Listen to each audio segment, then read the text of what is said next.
Hello students, myself Santosh Kumar, senior educator from New Age Coaching, and today I am going to discuss a new chapter for you. This is a poem. Name of the poem is Crying, and I think this should be a very interesting poem. Crying. So do you like crying? What do you mean by crying? You can see the picture of a child. She is crying. हम लोग देख रहे हैं ना कि एक लड़की यहाँ पे रो रही है. She is weeping. तो क्राइंग का मतलब होता है रोना, चिल्लाना. So what is written in the poem? Crying only a little bit is no use. You must cry until your pillow is soaked. तो लेखक क्या कह रहे हैं इस पोएम में कि crying only a little bit is no use, कि थोड़ा सा क्राई करना, थोड़ा सा रोना, there is no use.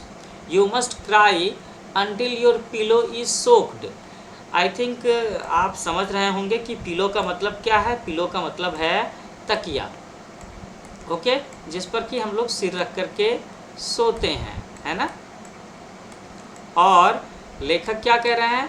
The author is telling that you should cry, you must cry until your pillow is soaked. Soaked का मतलब हो जाता है कि गीला होना. इतना रोना है, इतना रोना है कि आपका तकिया जब तक पूरी तरह से गीला ना हो जाए, उसे दबाने पर, उसे निचोड़ने पर उसमें से पानी ना निकलने लगे. तो है ना बड़ी इंटरेस्टिंग सी बात जो हमारे लेखक कह रहे हैं कि you should cry until your pillow is soaked. Then you can jump in the shower and splash splash splash. Next line में लिखा है कि then you can jump in the shower. Shower समझते हो ना, जब आप बाथरूम में जाते हो तो ऊपर में एक नल लगा होता है, ऐसे देयर इज ए टैप.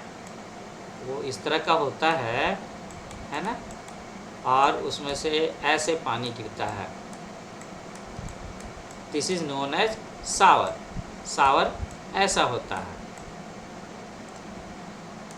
इसीलिए मैंने कहा था कि ये पोएम जो है वो बहुत ही इंटरेस्टिंग है. एक तो इसमें रोने के बारे में है, क्राइंग के बारे में है, और ऑथर कहते हैं कि crying only a little bit is no use, you must cry until your pillow is soaked.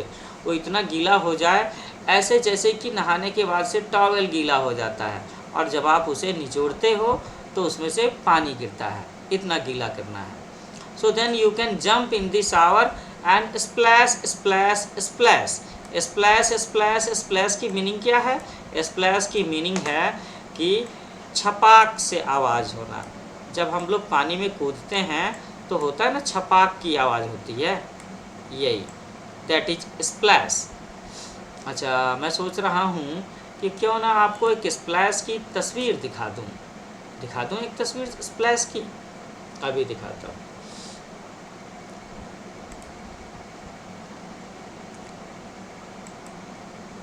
तो इतना रोना चाहिए क्या? कौन बच्चा इतना रोना चाहेगा? इतना रोना चाहे कि तकिया गीला हो जाए और वो उसमें छपाक करे, है ना, शावर की तरह से, चारों तरफ पानी ही पानी नज़र आए. इतना तो नहीं रोना है ना, नहीं रोना चाहिए, कभी नहीं रोना चाहिए. ये पोएम में लिखा है. ये थोड़ा सा बस ऐसे सीखने की बात है, जानने की बात है. ये थोड़ा सा एक इंटरेस्टिंग पोएम है ये, इसलिए इसमें ऐसी बात कही गई है. ये देखो, यहाँ पर एक बच्चे की तस्वीर है ना, वो अपना सिर छिपा करके रो रहा है और तकिए के पास में. और ये देखो, ये पानी की बूंदें दिख रही हैं. ये है ना पानी, ये भी है पानी की बूंदें, ये पानी की बूंदें हैं. ऐसे लग रहा है जैसे कि उसका पूरा तकिया गीला हो चुका है और अपना सिर पटक रहा है, तो उसमें से पानी बाहर निकल रहा है.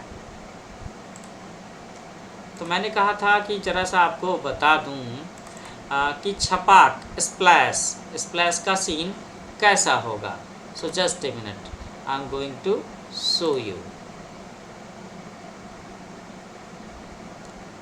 स्प्लैश.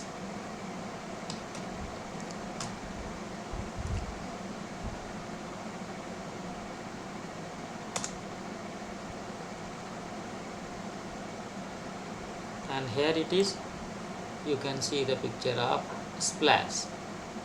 ऐसे होता है स्प्लैश.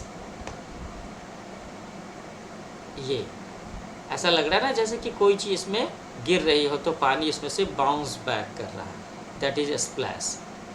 अब यहाँ पे कलर्स के भी स्प्लैश दिख रहे हैं, तो कोई बात नहीं, अभी 2-4 दिनों में होली होने वाली है ना। Okay,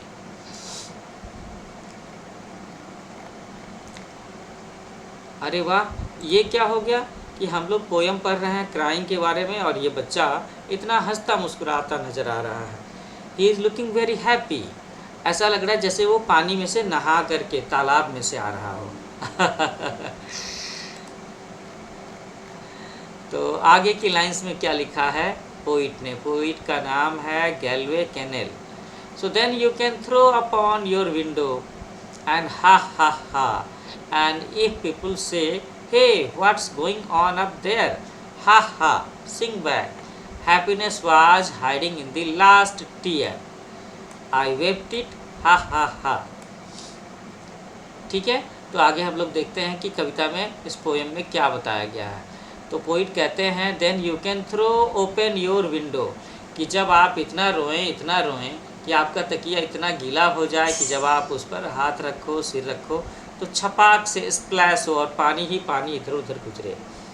then what you can say, तब आप अपनी खिड़कियां खोल सकते हो, and ha ha ha, ha ha ha, and if people say hey what's going on up there, और अगर लोग पूछते हैं कि अरे वहाँ क्या हो रहा है, क्या हो रहा है, क्या चल रहा है, अगेन यू हैव टू से इट हैप्पीली, हा ha ha, ha ha ha, and Singh back, and happiness was hiding in the last year, I wept it, ha ha हा।